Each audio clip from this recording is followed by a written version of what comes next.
Hey y'all, welcome back to my channel. My name's Kate if you're new. I just had a birthday about a week ago. And then also, we had Christmas a couple weeks before that, and I got some books. So I don't buy a lot of physical books anymore because I am trying to get down the amount of unread physical books on my multiple shelves. This is just one of the shelves. Actually, I would say that I think this one has a higher read percentage than most of them. And there's still quite a few on here that I need to read. So I don't get the people that do the they have the bookcase, the one designated area where all of their TBR goes, because my brain does not think like that. They need to go into their very specific subgenre, and if they are not there, then it's chaos, is what it is. Anyway, that is not the point. The point is that I got some fun presents because it was Christmas and my birthday. I am now a whole 32 years old. And I wanted to just show you guys what I got, because I don't really do hauls anymore, because I don't buy physical books anymore. So I'm going to start with probably what's going to be the most controversial one today, which is this Harry Potter box set back here. I'm just going to zoom in real close here for a sec so you can see. It is relatively buried under a monster book of monsters, and it is buried behind several potion bottles. So I might just let you see that little video clip there. Now, I know. I think I feel now about J.K. Rowling the way that many people who are a little bit older than me felt about the Ender's Game series by Orson Scott Card, in that series was really important to you because you read it as a kid, and then you grew up and you learned things about that author, and you were like, oh no, but the books were still really important to you. And I never read Ender's Game because I was, by the time I got old enough to read the books, we already knew what a terrible human being Orson Scott Card was, so I just never read them. But I read the Harry Potter books when I was a kid. I read the first one when I was like 9. I waited for my Hogwarts letter, and I was like 17, 18. Don't remember exactly because I don't remember the exact release date, when the 7th final Harry Potter book came out. Like, I was the exact age that we were supposed to be when we were reading those books as they were being released, which means that yes, these series are always going to mean something to me. And anyway, we didn't have actual physical copies that we could read in the house because my partner has a set, but they're like the first edition hardcovers and they're falling apart, so you cannot read those. Those are for sentimental value. So we needed a box set that we could actually read physically.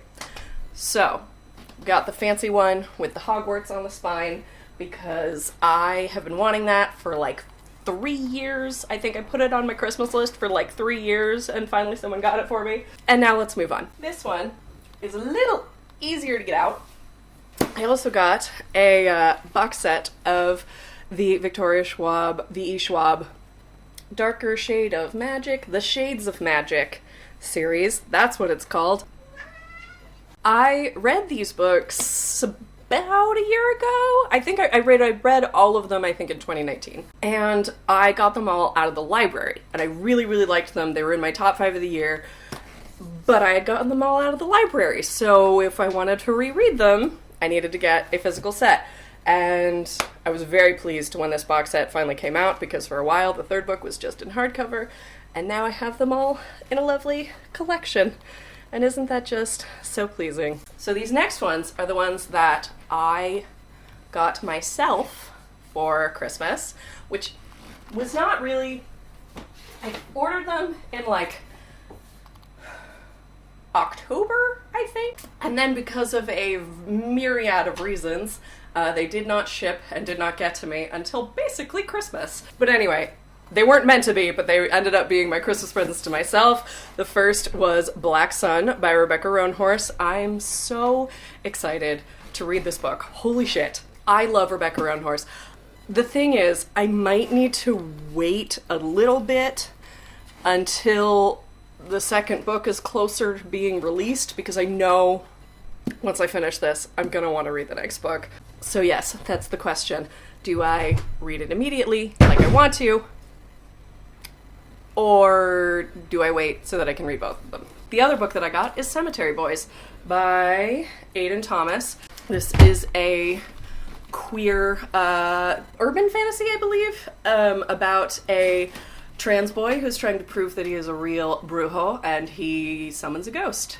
And I believe it has a romance, but I had to get this one in hard copy because the author is like a friend of a friend, and, you know, you gotta support your friends. So, very excited about both of those. I am undecided if I'm gonna wait on Cemetery Boys until it's fall again, because then it's more seasonal, but I might want to read it before that, so we'll see. So the next things are book related at first, but we're going to be moving into the D&D section now.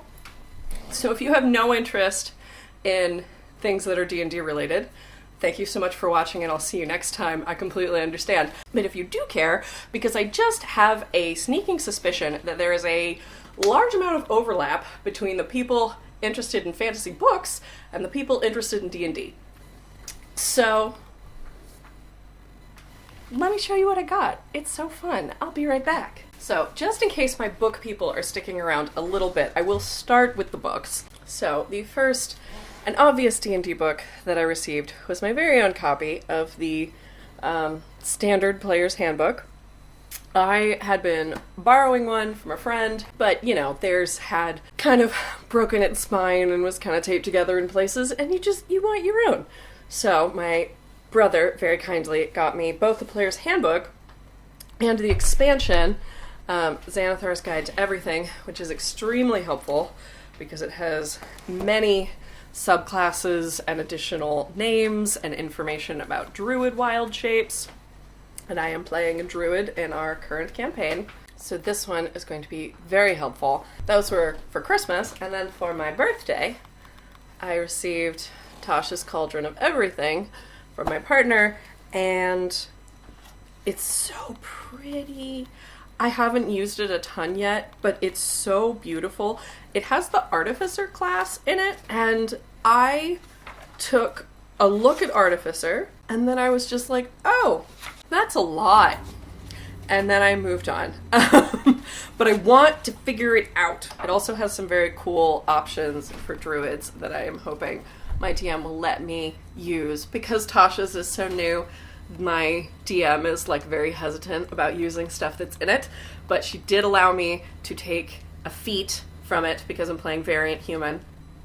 So I'm very excited about it. Anyway, so those were the last books, but for those who might want to hang around for more nerdy collectibles and accessories and things, I got this amazing little D&D dragon who holds a D20, and then you can just take it out, and then you can use it, and then you can give it back, and then he just holds it, and he is the cutest thing I have ever seen in my entire life. I mean, she's almost as cute. Like, look at this little bisexual.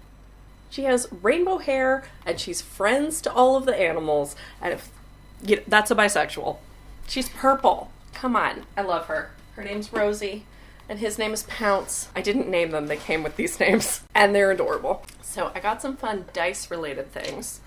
So if your brain also likes the clicky-clack shiny math rocks, this might please you. So I got this dice chest, which is a mimic dice chest. It now holds several sets of acrylic dice that I also got. And then to roll them, I have this absolutely gorgeous dice box that my partner's father made for me because he does woodworking as a hobby. Because that's a thing that people do as a hobby, I guess, when they grow up in the Appalachian Mountains in North Carolina. So, he made me this, and it's amazing. It slides open. It's got magnet attachments, so it's an incredibly satisfying click when you close it. You might believe that it's a little difficult to do this in the air. There we go. So if you slide it, it's so nice. And then there's a little compartment where you can store a dice set or two. It also has this leather lining that is made to look like basically lizard scales or dragon scales. It has a quote on the sides that says, "So comes snow after fire, and even dragons have their endings," which is a Hobbit quote. It's in the Lord of the Rings font. This was very well thought out, and I am very happy to have received this. And it makes the most satisfying noise ever when you roll a dice in it. These are my Gemstone Dice that I also received. I have a rose quartz and a lapis lazuli set. And yes, they are very satisfying to roll, especially in my nice dice box that I know they won't break. Let me get that close up to the mic for you. You hear that? Isn't that nice? Anyway, I'm very pleased and lucky to have such generous people in my life. I did buy myself a little bit of a birthday present as well, which is the Druid spell card set, because that is the only way that my brain can keep track of anything, is if I have it on a little card and I can just look at it and go, right, that's what it does. Would people want me to do more of a D&D thing? I don't have a ton of experiences with D&D yet, but if people want to hear about it, I don't know, let me know. It's my new hyperfixation, so if you want to come along, just say the word. So if any of you have even made it to this point, I hope that you guys enjoyed the video. Let me know about a book that you're excited to read, or if that's too much work, then you can just leave an emoji like a purple heart, because I'm bisexual, and therefore purple hearts are how I show my love to people. But at any rate, I will see you all very soon with another video. Thanks for watching. Bye!